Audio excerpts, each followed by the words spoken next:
Écoutez, je vais faire peut-être écho à ce que le docteur Izard vous a raconté ce matin. Vous allez voir qu'il y a beaucoup de similitudes. De manière un peu différente, moi je donne notre témoignage de famille et cela concerne ma fille Oriane. Je vais d'abord commencer par vous lire ce qu'elle a écrit. Elle n'a pas pu venir aujourd'hui. Oriane a 24 ans et elle est atteinte de myofasciite à macrophage depuis 6 ans maintenant, diagnostiquée il y a 3 ans. Il s'agit de ses propos. Je suis atteinte de myofasciite à macrophage à la suite du vaccin contre le papillomavirus Gardasil. J'ai ressenti mes premiers symptômes, des crampes très intenses dans les membres inférieurs et notamment au niveau des pieds en juillet 2008, 3 mois après la 3e et dernière injection.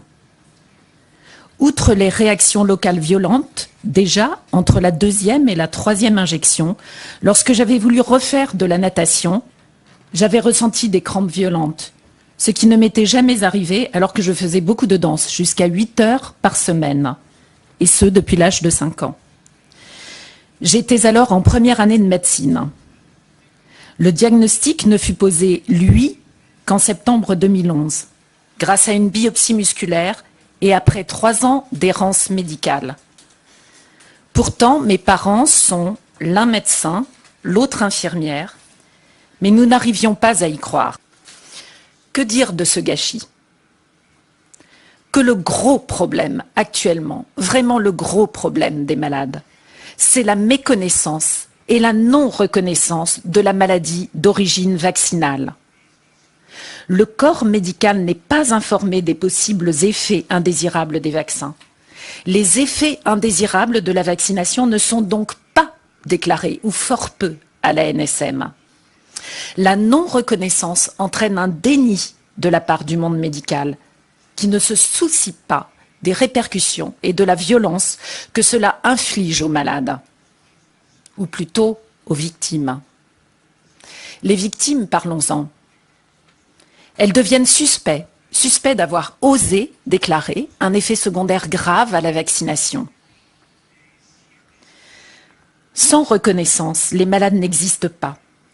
On l'a vu, ils sont psychiatrisés, ils sont mal diagnostiqués, ils sont mal suivis quand ils ne sont pas abandonnés.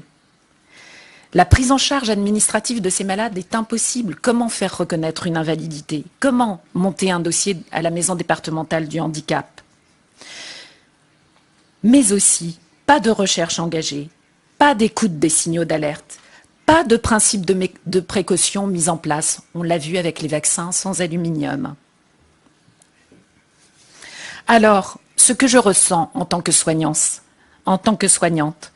c'est de la maltraitance, une énorme maltraitance. Ces malades sont maltraités par violence psychique et morale, par violence médicale, avec défaut de soins, abandon de soins, négligence passive.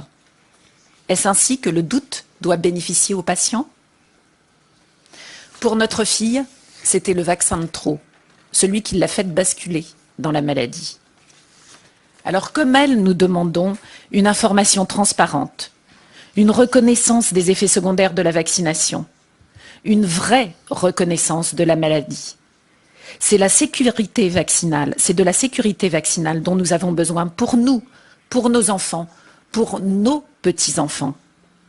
Et non pas d'être catalogués d'anti-vaccinaux, ce que nous ne sommes pas. J'en profite déjà pour vous présenter Sophie Guillot. Là, on est partenaire là, depuis quelques mois sur les questions de vaccination et Vax, et qui est modératrice d'Info Vaccin Prévenard, qui est un groupe Facebook de 42 000 personnes, je pense, maintenant, où il y a énormément de gens qui se posent des questions et qui vont là parce que tout simplement, soit ils ont des questions auxquelles ils ne trouvent pas de réponse ou qu'ils n'osent pas poser.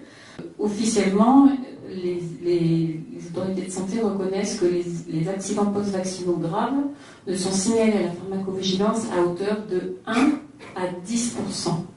Maximum 1 à 10%. J'aurais tendance, c'est plus proche de 1 que de 10. Hein. Franchement, avec tout ce que j'ai entendu et ce que j'ai vu, et pareil, à chaque fois que j'ai des témoignages comme ceux dont Santa parle, je demande systématiquement, est-ce que le médecin a fait un signalement à la pharmacovigilance? Non. Est-ce que tu peux nous citer cet exemple-là que je trouve qui était vraiment frappant de ces parents médecins Oui. Voilà. Oui, tu sais où ils ont dû refaire la déclaration. Oui, Oriane Lochu. Donc, Oriane Lochu, par exemple, c'est une histoire qui est assez caractéristique. Le papa est médecin anesthésiste, la maman est infirmière anesthésiste. Donc, c'est pas des gens qui, de par leur profession, vaccinent à tour de bras. C'est pas leur métier, quoi. Ils font pas ça du tout. Mais leur fille, ils l'ont vaccinée et revaccinée. Et c'était le père qui vaccinait sa fille, directement.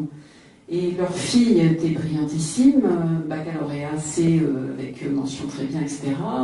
Elle faisait de la danse, elle faisait du piano, elle était brillante dans tous les domaines. Elle rentre en première année de médecine et son père a le malheur de lui faire le garde d'asile. Elle a abandonné ses études. Sa vie est, entre guillemets, foutue. Une ophacite à macrophage déclarée et reconnue par la biopsie faite à Créteil et Mont-d'Or. Quand ces gens-là, qui sont du monde médical, ont dit à leurs confrères « Ma fille subit un dommage vaccinal », il y a énormément de gens qui leur ont tourné le dos. Donc, est-ce que c'est pour ça? Je ne sais pas, mais en tout cas, ils continuent à déclarer « Cependant, ma fille étant victime d'un accident post-vaccinal, nous continuons à la vacciner ». Déjà ça, je trouve ça assez énorme. Et puis ensuite, le papa d'Oriane a fait lui-même la déclaration à la pharmacovigilance concernant sa fille. Et il avait un numéro de dossier, donc quelques mois plus tard, il reprend des nouvelles pour savoir où en était le dossier. Le dossier avait disparu. Donc il a refait une seconde fois une déclaration. Et à nouveau, le dossier... C'est 10 heures qu'il faut pour faire une déclaration. Donc il a refait 3 fois la déclaration à la pharmacovigilance pour que le dossier ne disparaisse pas quand même. Donc imaginez le nombre de dossiers qui partent à la poubelle. Enfin, il y a vraiment un problème. Il y a vraiment un problème. La pharmacovigilance est inexistante.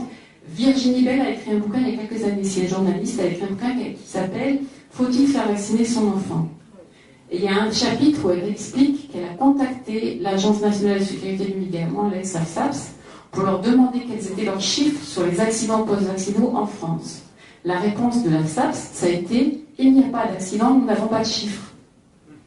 On sait très bien qu'il y a des accidents, bien sûr qu'il y en a.